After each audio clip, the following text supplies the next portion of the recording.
Breaking Up with Addiction is proudly supported by experts you can trust. Kindbridge Behavioral Health. Safe, non-judgmental counseling just a tap away. Hello, everyone. Welcome to Breaking Up with Addiction. I'm Gwendolyn Boyd McGee, licensed professional clinical counselor. And I'm Corinne Wright, certified recovery and executive coach. Last week, we gave you homework. We asked you to seek out your network and find that person to support you. Do you have a support system? Do you have an accountability partner? Do you have someone you can trust? Those are the things you definitely want to be seeking out as someone who's dealing with any type of addiction, but particularly within gambling addiction, needing an accountability partner is a must. Today is all about coping mechanisms. Yes, coping mechanisms. Great topic today. So, Corinne, these are like coping skills and strategies that people can use to manage stress, difficult emotions, challenging situations. It helps them to be able to maintain a more emotional well-being and to function more effectively. So there can be healthy or unhealthy coping skills. The coping mechanisms can be summarized in more basic terms as thoughts, behaviors, and actions that people may use to deal with stress, trauma, difficult emotions, or other situations or events that occur that can really be a challenge in a person's life. So, like we mentioned, there are healthy and unhealthy coping mechanisms. I want to point out what healthy coping looks like. So, healthy coping skills can be categorized into four major types. These are the problem-focused coping, emotion-focused coping, meaning-focused coping, and social coping. So problem-focused coping, kind of look at the name of it and know that it has to do with maybe coming up with some solutions. The problem-focused coping actually addresses the problem that is causing the stress or the source of the stress. So examples of problem-focused coping can include things like active coping, planning, and restraint coping. Gwen, can you give us some examples of problem-focused coping? Yes, actually, one really good example is active coping. Some of the examples of the active coping strategies could include something like problem solving. And this can be accomplished by identifying the root cause of the problem, developing a plan of action, and taking concrete steps to actually implement the plan. Another example of active coping is seeking information. So this involves gathering information about a stressful situation, learning about available resources or support systems, and then basically understanding the nature of the problem and potential solutions that are available. Listen, that right there, Gwen, I'm sorry. That reminds me of people in our group. When you just described that, that's two people in our group that I've seen show up in that way. So this is good. Yes. Another category of coping, Corinne, is the emotion-focused coping. So, of course, when there are emotions involved, then we already know that can be difficult. But the emotion-focused coping aims to reduce the negative emotions that are associated with the problem and then manage the emotional impact of the stress. So some examples of this could be like positive reframing and acceptance. Positive reframing entails changing your perspective on the situation, focusing on the positive aspects of the situation, and then finding meaning in the experience. So it's kind of that thing where people say, when something negative happens to you, it's good to kind of find the positive. So maybe if you've had a negative experience, by learning and getting the education, after this thing happens, you're actually turning a negative into a positive. So it's positive reframing. So the acceptance piece is really just acknowledging and validating the feelings. So, instead of suppressing or judging your negative emotions, you recognize them as valid. For example, if you feel angry after you have a disagreement with someone, instead of suppressing it, you actually acknowledge it and you say something like, I'm feeling angry right now, and that's okay. And by doing this, Corinne, you're also being more mindful of your actions and your reactions. So acceptance could play a big part in coping, because once you accept something, then it can't bother you anymore. That's a powerful statement, Gwen. Once you accept something, it can't bother you anymore. It's almost like you're ignoring this thing that's there. It's an elephant in the room. It's there. I'm ignoring it. It's bothering me. It's never going to go away. But once I go over to that elephant and start taking bites out of it, it no longer has the same power over me. Right. I love that. Right. Can you share with us another category of coping? Another category is the meaning-focused coping. And this is when an individual uses cognitive strategies to kind of derive and find the meaning in the situation. So with this type of coping, it could involve more like discovering and reaffirming your sense of purpose or your meaning in life. Corinne, social coping is like seeking and receiving support from others, like talking to a friend, joining a support group like Gamblers Anonymous, or seeking professional help like coaching or therapy with KindBridge. But social coping is it involves other people. It could be your friends, your family. It could be, with your coach or your therapist. But it's designed to help you to feel more comfortable in social situations, and the actual social situations are what actually help you to cope. There are cognitive behavioral therapy coping skills that can be extremely helpful, Corinne. 3 of the relaxation techniques that I would like to point out here. The first one is deep breathing. So deep breathing is pretty widely known, but there's a proper way to do it. So you want to make sure that you're doing the deep breathing exercises the way that it's recommended. I think it's something like 4 seconds in, hold for 4 seconds, and then release for 4 seconds. Well, you know what, Gwen? I want to do that together. Can we do that together now? Sure. Because I'm going to be honest, deep breathing is something that when I used to hear it, I'm like, yeah. But when I first sat down to take intentional breaths, I'm like, why does that feel like a body reset? Would you like to guide us? I'll tell you why. Tell us why. I tell you why it feels like a body reset. Science indicates that the whole process of the deep breathing technique, your body actually sends a message to your brain that says, I'm okay. So that's why you feel so relaxed. That makes sense, because it actually feels like in the moment, you are okay. Well, for me, it does. When I take the breath, I'm like, wow. And it's almost like, it's definitely mindfulness, because it's kind of reminding you of right now in this moment. So absolutely. Would you like to guide us through the breaths, Gwen? Or would you like me to? Corinne, I'll let you do it today. Okay. So we're going to take, and we're not going to take too much time. We'll do a matter of 3 guided breaths. And once I tell you to inhale, Gwen, you're going to take that deep inhale through your nose, and you're going to hold it for the 4 seconds, and then you're going to slowly release it through your mouth. So let's go ahead and take those breaths. We're going to take that deep inhale. Let's go. Hold. Slowly release it through your mouth. And just feel your body. What does it feel like right now? I feel extremely relaxed, Corinne. We're going to do it again. Deep inhale. 3, 2, 1. Inhale through the nose. Hold. And release slowly through your mouth. Man, this gives you an opportunity to really say, how does my head feel right now? How does my chest feel? How does my stomach feel? This is just you checking in with yourself. Yes. I hope you enjoyed that breath. I'm sure they did. What else is there in since this? There's science, since there's science behind it, Corinne, it works. Exactly, people. So give it a shot. Don't dismiss it. But I want, tell us more what else is in this pile we're unpacking right now, Gwen. Well, progressive muscle relaxation.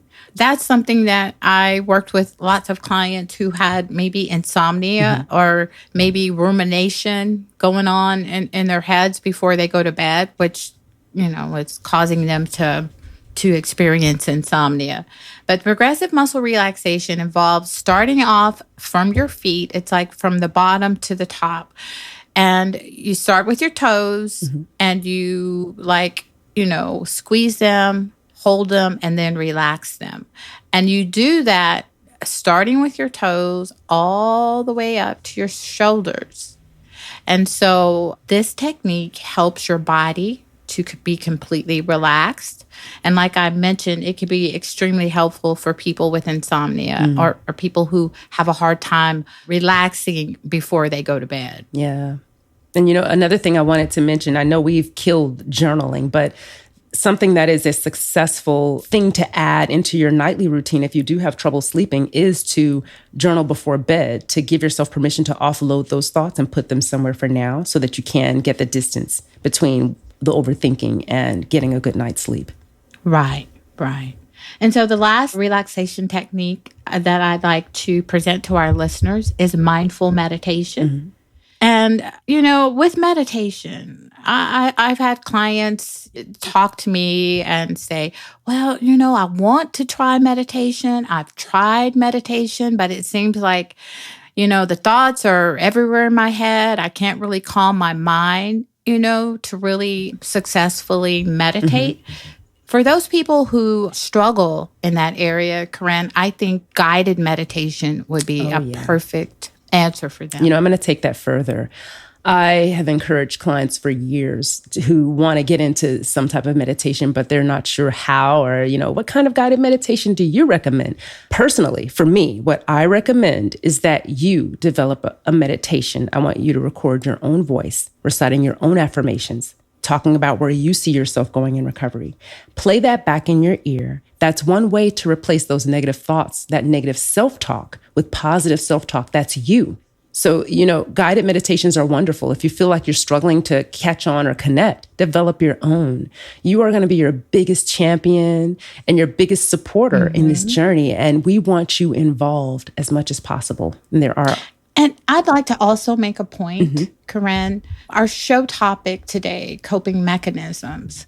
I want people to understand that, yes, it's very helpful to have healthy coping skills and strategies that you can utilize to avoid triggers to gamble, to support your recovery journey from abstinence from gambling. But it's important to use coping skills in everyday life, regardless if you have a mental health disorder or you don't, because actually using healthy coping skills can help you to avoid, getting a mental health disorder. And we want to give you a couple of more things. Well, a few more things if you're looking for specific things. What can I do? What's a coping mechanism? Listening to music can be a positive coping mechanism. Laughter. Yeah, music can be very therapeutic. Very. Finding the right songs. I encourage playlists, short playlists. A playlist of 4 of your favorite songs that get you pumped. What makes you feel excited? What makes you feel happy? Because those could be mood shifters. When you're not in the mood to do certain things or feeling down, you can always count on, that certain song to get you in a better mood. We want you to develop these things for yourself. So yeah, definitely music. And then laughter, right? That's a good one. Laughter is the best medicine. We know people who they'll put on some comedy. It's a great distraction and it puts you in a positive mood. Aromatherapy. Oh, I love aromatherapy. Candles that smell nice. Plenty of lavender. Lavender is great for relaxation.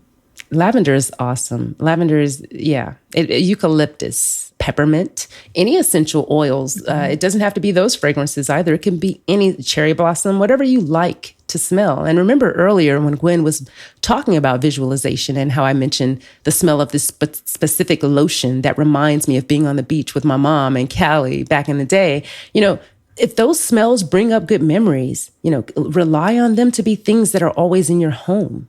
Right. And then those things that may be the opposite, that are not so good memories, you want to make sure that you remove, elements of those things from your home as well. Yes. Yes. That is so important, Gwen. I'm so glad you mentioned that, because sometimes, when we talk about environment, what is your home environment saying about you as a past gambler? Is there still life in your home that represents who you were before pursuing recovery? And if it is, definitely remove that. Massages, right?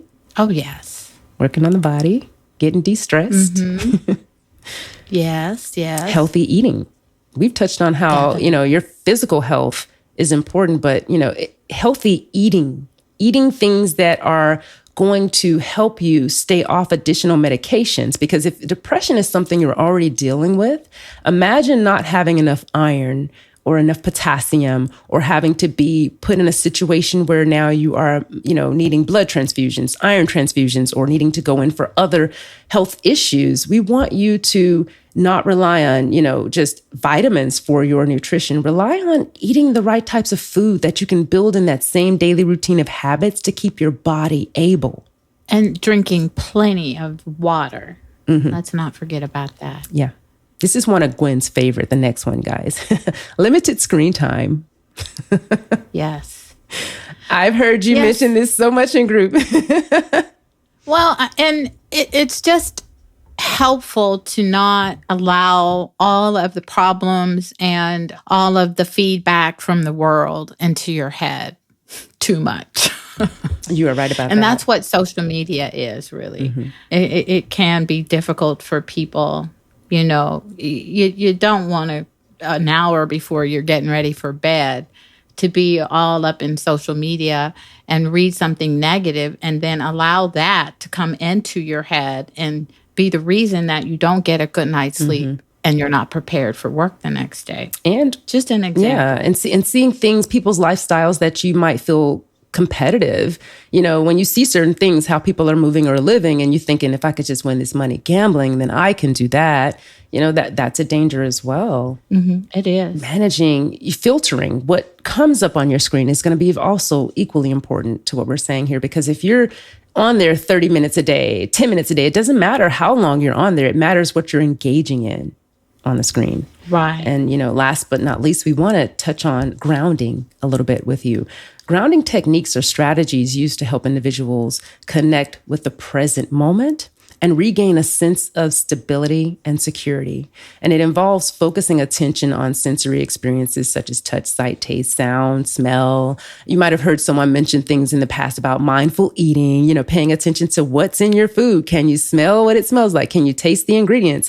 Bringing yourself back to a grounded place can be using things like a precious stone. If you're someone that's into rocks and stones and crystals, that you want to carry this stone with you as a reminder, in your pocket, as a reminder that, whenever you reach in your pocket or whenever you see that indentation in your pants, it's like that constant reminder of, what it's there for. This is my recovery journey. This is me saying no to gambling. Right. And, there are other ways. And Gwen, if you could share another grounding technique that someone could use or that you've seen someone in recovery use.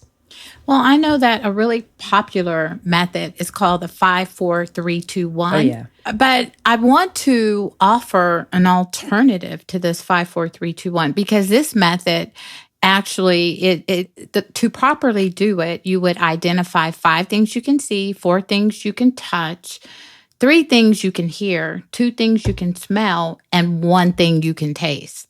So the reason that I modified this 5-4-3-2-1 method is because many of my clients, when they became extremely anxious, they were not able to remember. Am I supposed to, see 5 things, or is that what I touch, So in order to make it a lot more basic, I just taught it to them as identify 5 things in the room that are blue. And then maybe once you finish that, identify 5 things in the room that are green. If you still need more, maybe move to a different color, and so forth. This is good. But using it that way, with just making it just the colors, it's just easier for people to remember how to do it properly. And so that's why I used it that way. No, this is good. And I want to make sure you all understand the point and purpose of grounding and the 5, 4, 3, 2, 1. Because if you're hearing Gwen say the 5, 4, 3, 2, 1, name, 5 things that are blue and then 5 things that are green, the impact of this is huge, because what this does is it distracts the gambler from thinking about gambling. If you're thinking about 5 green things, you're not thinking about gambling at the same time. And that's the goal, is to have healthy distractions for the unhealthy behavior. Right. So there are unhealthy coping mechanisms also. So I think, Corinne, it would be beneficial for us to kind of point some of that out so that our listeners will be aware of them. Absolutely. Examples of some of the unhealthy coping mechanisms we've talked about before on previous shows, but we're going to keep talking about them until everyone gets it. So things like substance abuse, excessive drinking, smoking, overeating, self-isolation, avoidant behaviors, and procrastination are examples of some unhealthy coping mechanisms. And when I say procrastination, that's a huge one, because anytime you're gambling or thinking about gambling or getting ready to gamble is time that you're not doing all those things that you really want to do, that some people have put in their minds, Gwen, that it's like, man, once I do this, gamble this and get this, then I can do this. Whereas it's really a backward thought, because gambling is preventing you from being able to do those things, to invest that time and energy into those things and or be able to pay for those things. Right. Gwen and I see a lot of gamblers, and we hear the stories about different types of unhealthy coping mechanisms. And one thing is for sure, unhealthy coping strategies provide temporary relief that often leads to negative consequences. And the negative consequences are usually the things that drive people to recovery with Gwen and I. These negative consequences can come in the form of addiction, physical health problems, relationship conflict, and increased stress. Right. Yeah. Unhealthy coping mechanisms, Corinne, can actually worsen stress and anxiety in the long run. And they can also contribute to developing mental health disorders, are actually exacerbating and making them worse. Wow. Okay. That last part you said is a mouthful, because you're right. It can lead to, more stress. It can exacerbate what's already there, and it can make it worse.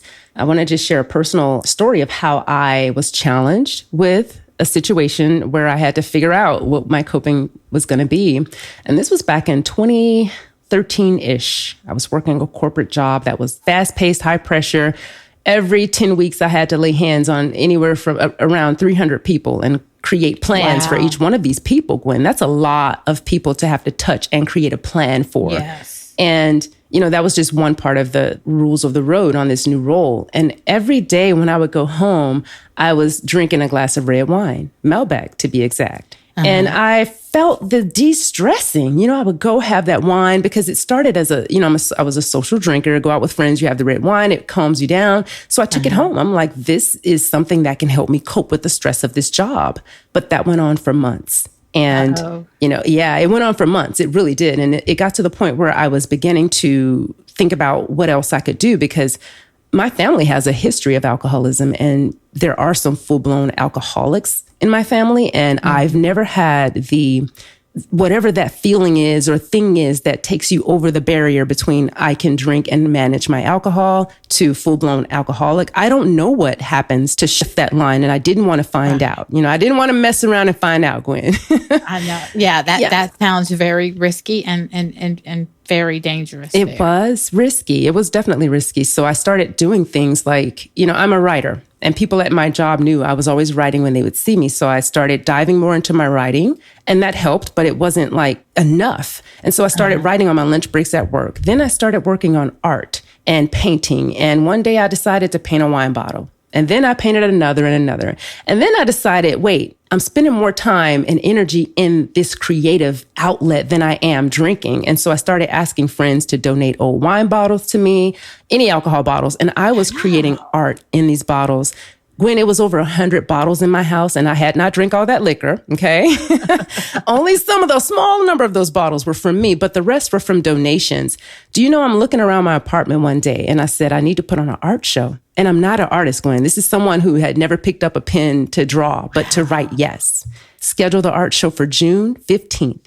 Got called in the president's office on June 1st to be notified that my whole department was being laid off.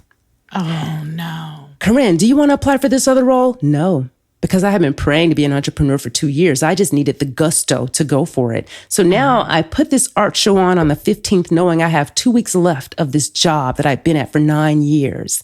And I'm thinking to myself, all I'm thinking is, I can do this. Because I made a paycheck in that 3-hour art show.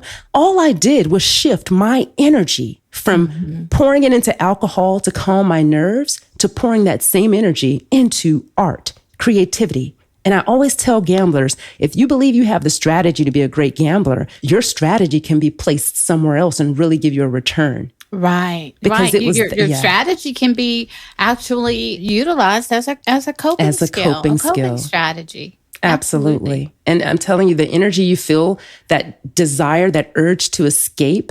I wanted to escape my job every day. I had used up all my sick time by February in 1 year. And that's crazy, right? But the escape is really something that you have to give yourself through. Where else can I put these emotions? That's why we say emotions and managing your emotions is so important as a part of this journey, because it really is. Definitely. It really is. So, yes. Unhealthy coping was wine for me. I turned it into a positive coping mechanism, which was art that really brought a return in my life. It established my character. It just made me more a creative person.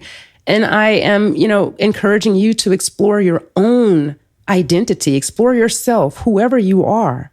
It has to, your coping needs to be personal. Right, Corinne. And I just like to point out that I think that story that you gave us is a perfect example of healthy and unhealthy coping. Yeah. So when you were drinking the glass of wine daily, that's kind of like a line that could start off as being healthy. But doing it consistently every day, I think it's moving more into unhealthy, especially if you're genetically predisposed for addiction. Which I am. And Gwen, think about it in terms of, if I'm drinking that 1 glass a day, how long will that 1 glass suffice to calm me if I'm relying on that? Yeah, and then and you're actually setting yourself up, though, to depend on a substance. Because we all know, alcohol, once it starts going in your body and it's your body's used to having it every day, it's difficult just to quit and just to stop, because there could be withdrawal and other things that can occur. So here you went from drinking the glass of wine to painting painting the bottles and putting on a whole art show, Gwen. Yeah. So I'm saying that is a great example of what unhealthy coping versus healthy coping looks like. So thank you so much for that. Absolutely. And again, to get to your healthy coping mechanisms, you want to explore yourself. And the coping mechanisms, if they're going to work, they have to be things you're attracted to. It can't be someone giving you a list saying, just do these things. You have to actually put effort and energy into those things, if they do give you the list, to determine if they'll actually work for you. Because sometimes things on that list might work for you, and sometimes they won't. You'll need to explore, what things do I want? What am I gambling for? What is it that I'm trying to get to that I need to start doing today? Right. But we're going to roll into some trivia right now, just to kind of give you all a quick quiz. And, the question is, which cognitive behavioral technique is commonly used to help individuals break the cycle of gambling addiction? Great. And now we're going to talk a little bit more. Yeah, that's a good question, Gwen. I did it just for you as I pass you the torch to talk to us about self-care. So, Corinne, since we have been talking about the importance of healthy coping skills and strategies, I'd just like to focus now on self-care, because I know that you and I have discussed this before. A lot of people who are disordered gamblers, that's one of the things that goes out of the window first, is the self-care, So, Corinne, self-care is essential for maintaining good mental health and overall well-being. I want to dive deep into the layers of that, Gwen, because when you say self-care, I want people to understand what that means in terms of mental health and well-being, because I think people hear that term and they just think, oh, self-care, I take care of myself. But let's unpack this for them. Yeah, well, it involves taking proactive steps to prioritize one's physical, emotional, and psychological needs. So, Corinne, let's look at some key reasons why self-care could be important for mental health. Okay. So, One thing that comes to mind right away is for me is reduces stress and anxiety. Yay. Mm-hmm. Yeah. So getting involved in self-care activities like exercising, meditation, spending time in nature, all of those things. And I know these are things that both of us have worked with our clients on. Mm-hmm. These things are integral in being able to reduce stress and anxiety levels. Another self-care practice is like journaling, Which we love. spending time with friends, engaging in hobbies. And these things improve the mood and also emotional regulation. And I know that you were looking at something specific for emotional regulation. If you would like to share that with the listeners. Yeah. When you hear Gwen say the term emotional regulation, I know that for some of you, that's probably over your head. And you're like, well, what is emotional regulation in the first place, right? But essentially, this is you taking care of yourself by making space for your emotions. How can you regulate something without making space and time to address it? So the ability to manage and respond to your emotional experiences is huge. If you're not making space, when you feel a feeling, that emotion has a job. And its job is not to drive you around town. Its job is to be acknowledged. So as Gwen is unpacking this, and as an integral part of your self-care, emotional regulation is a must. Because if you're packing it all away, stuffing it all away, shoving it all down, suppressing it, procrastinating, at what point do you learn how to put yourself first if you're not even acknowledging the way something makes you feel? Self-awareness is also important for good self-care. Paying attention to one's own needs and taking time for self-reflection can actually lead to more increased self-awareness. And we know that increased self-awareness is crucial for managing mental health issues. So resilience, that's also important. Yeah. Self-care helps build resilience by equipping individuals with coping skills, coping strategies to help them to bounce back from any challenges that they may face in life. Right. And lastly, Corinne, I'd like to just point out the importance of physical health for good self-care. Oh, yeah. So taking care of one's physical health through activities like exercising, healthy eating, and getting enough sleep can have a positive impact on mental health. So, Corinne, what are some other things that we may need to point out for the listeners when it comes to good self-care? Yeah, well, two of them we've already kind of touched on. One is definitely hanging on to emotional regulation, finding a way to let your emotions breathe, right? The other, and that keeps you from avoiding things as a gambler. That keeps you from needing that escape. When you can start addressing this, you're you're combating that escape. Another is the social support we talked about, having someone around you that you can count on to hold you accountable, someone that you can trust, that's not particularly judging you, but just holding you accountable. And last but not least, Yes, and this is definitely the most important, okay, is that positive self-talk. Gwen and I are so familiar with the headspace of what a gambler is and what they have to deal with day to day on their own without others telling them what they did. We're not saying don't address what happened, but the headspace of a gambler is not somewhere anyone wants to live.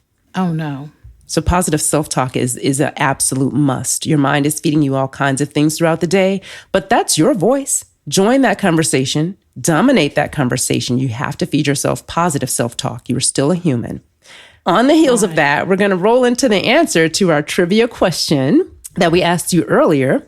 And I'm not sure if you remember the question, so I'm going to ask it again and then give you the answer. The question was, which cognitive behavioral technique is commonly used to help individuals break the cycle of gambling addiction? Does anyone know the answer? Well, the answer is changing negative thoughts and beliefs about gambling into more realistic and healthy perspectives. You have to reframe gambling for what it really is. Your mind is telling you this is a way out. Your mind is telling you all you need is one big win. Your mind is telling you we'll win the next time. But I'm here to tell you those are not facts. If they were, you'd already be where you're trying to get to as a gambler. You have not arrived there because that place does not exist. You gotta be real with yourself. Change those negative thoughts The negative thoughts that tell you you're not good enough to be, forgiven. The thoughts that tell you you're incapable of making money outside of gambling, that you'll never amount to this or you'll never be able to do that. You have to argue with those thoughts and tell them what the truth really is. I can succeed without gambling. This is a disorder. This is an addiction. This is not who I am. So that conversation and your perspective about what's really happening is very important. Mm-hmm. Gwen is going to take us into a wonderful visualization exercise that I hope you enjoy. I'd like to share with the listeners today a coping strategy that I've utilized with many clients that I've worked with. It's actually a CBT visualization technique called guided imagery. So this technique can be used to confront your fears, manage anxiety, manage stress more effectively. It can also be utilized to process difficult emotions or just help the person feel more safe. So it's called guided imagery.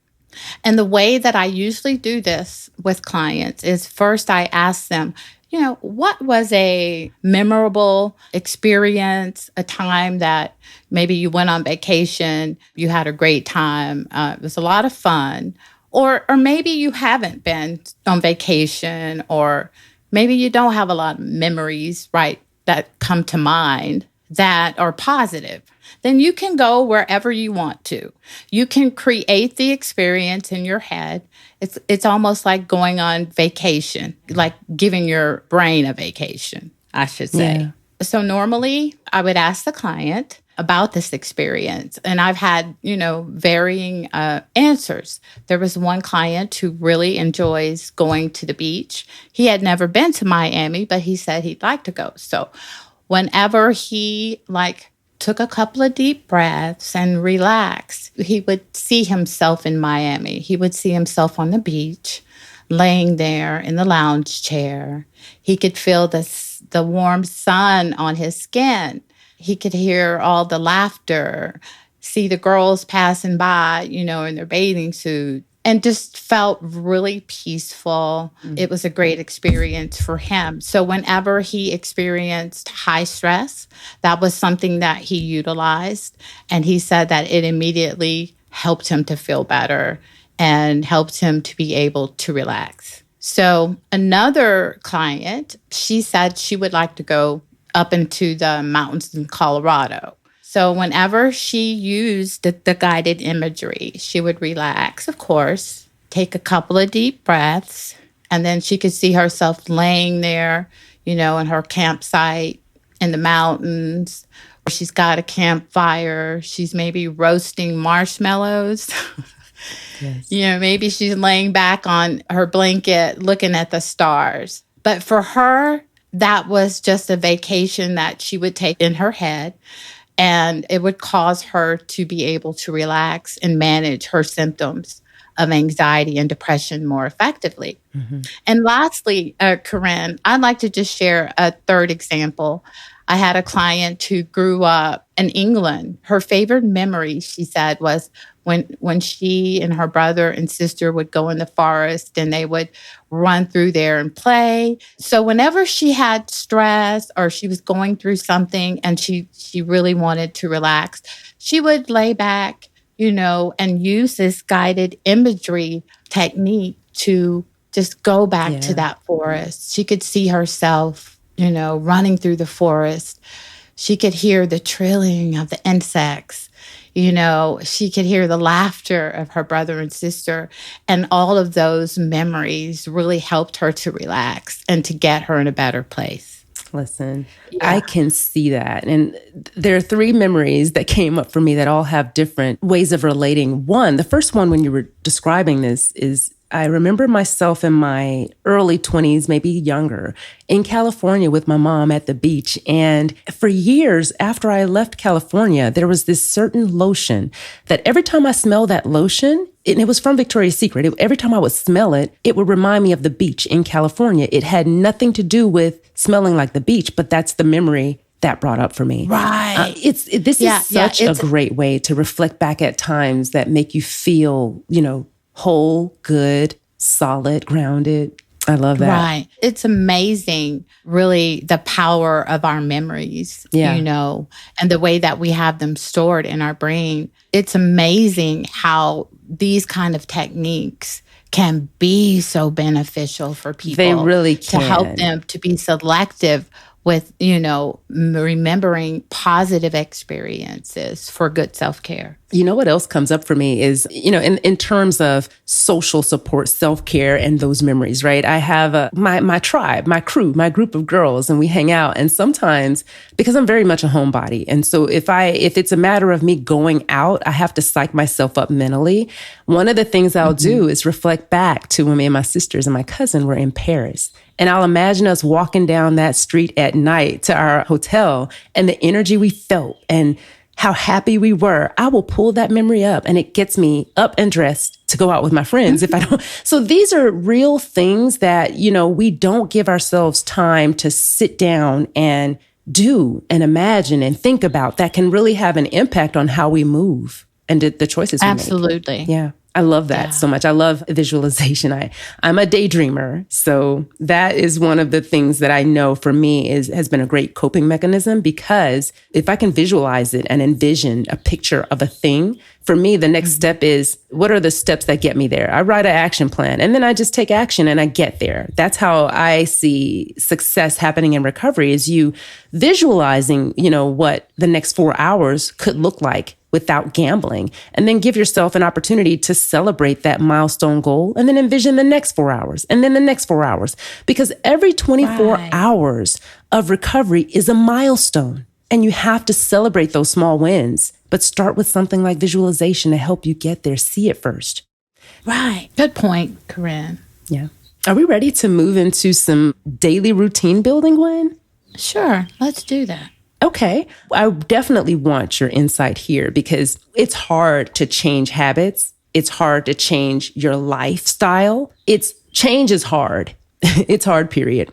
And if you're going to implement recovery strategies into your daily routine, we want to make it easy. And the first thing is to look at what routines already exist in your life. Are you someone that wakes up in the morning and does the same 2 to 3 things every morning? If you are, great. All you need to do now is reflect back to positive coping mechanisms that Gwen mentioned earlier in the show. Pick one of those. Come and pull it into your routine. What does it look like to be mindful when you're brushing your teeth, or to think about, visualizing yourself at a different stage of wherever you are in your recovery? Stack those habits in a way that makes sense and build on them. Don't make it hard for yourself. Even if you have one goal, we want you to break that goal into 100 pieces and only attempt one piece of it first. So here, Gwen, in this space about goals, because we work with clients who every week the goal is the same, abstinence. And we have only one expectations, and that's you put the effort into it. I want you to share a little bit, Gwen, on how you see people being able to build this routine with these goals, whether it be habit stacking or otherwise. Well, I think that the first thing to consider is, different things work differently, for different people, depending on what their, what kind of career they have, if they're married or single, if they have children. All those things need to be taken into consideration. Another way to develop that daily routine, another thing that you definitely want to include, is going to be accountability. Accountability can happen in multiple ways. One way that I hold myself accountable is that I never ask someone to remind me of anything. I literally have 18 reminders in my phone right now that go off. Some of them are weekly, some of them are daily, and some of them are just for things I need to remember to do. So if one of the things you need to remember to do is to abstain, feel free to put a reminder in your phone every 4 hours. Abstain every 2 hours, every hour, every 30 minutes if you need it. And I'm not telling you to rely on your phone as an accountability, but I'm telling you that phone can be used for good instead of just sports betting and other forms of damage that gambling can lead you to. Another way to be accountable outside of yourself, we've talked about finding your person, finding your tribe. Some of you have probably sought out, through your life that you have no one to be that support for you. I don't want you to land there like a broke down plane. I want you to get that plane back up and rolling, because even if you don't have one person in your life that can help you, be a support to you, be an accountability to you, you have coaches like myself and Gwen. You have companies like Kindbridge Health. You have an avenue, and we work with a lot of people that do and don't have accountability in their lives. We are that accountability. So there's really nowhere that you can turn to say that you don't have it. It's just a matter of how bad do you want it? And last but not least is self-compassion. And this one I want to be even more hard on you about, because I do not enjoy hearing gamblers beat themselves up. The situation has already ruined your life. The people in your life already don't trust you. And now here you are. You already got that voice in your head telling you things that aren't true, beating you down, keeping you in the dark. We want you to be the voice in your head and not the passive voice that you grew up listening to, not the voice of reaction to what you've done. We want you to get in there. And getting in there, practicing forgiveness is the biggest part of your recovery, because if you don't forgive yourself, you have not accepted that there is a corner you can turn, that you do deserve to be on the other side of this. Give yourself a chance and understand that recovery is a journey. Accept humanity. You're not perfect. This is it's never to excuse your behavior by saying, hey, I understand what you did. It's okay. Let's get back on the horse. You're not going to always hear support that way. Sometimes you're going to hear it like, I'm going to cut you off the next time you do it. That is love. That is support. It's just tough love. So, you were designed a specific way. And now that your design has been impacted by addiction, you have to put in effort to patch up where that design has been impacted. Celebrate those small wins. And remember, I can't say this enough, every 24-hour cycle is a milestone in your recovery. It's important for you to be kind to yourself. Yes. There are benefits to self-compassion. It can help reduce anxiety and stress, help you to build better relationships. It can help you to support your recovery journey, because the kinder you are to yourself, that means you're going to be doing the things you need to do, utilizing these coping skills and strategies, getting the kind of exercise you need, getting the coaching or therapy you need. All of these actions actually show that you're being kind to yourself and that you're utilizing that self-compassion to support your journey of recovery. So it's time for homework. Let's go. So this week, listeners, Corinne and I would like for you to identify at least 3 healthy coping skills or strategies that you can utilize to help support your journey of recovery. And I'd also like to mention that we have an exciting guest for our next show, so don't miss it. Addiction doesn't have to define you, and breaking up with addiction doesn't have to be a solo mission. Kindbridge Behavioral Health offers safe, non-judgmental support anytime from anywhere. Visit kindbridge.com/appointments and start getting the help you deserve today.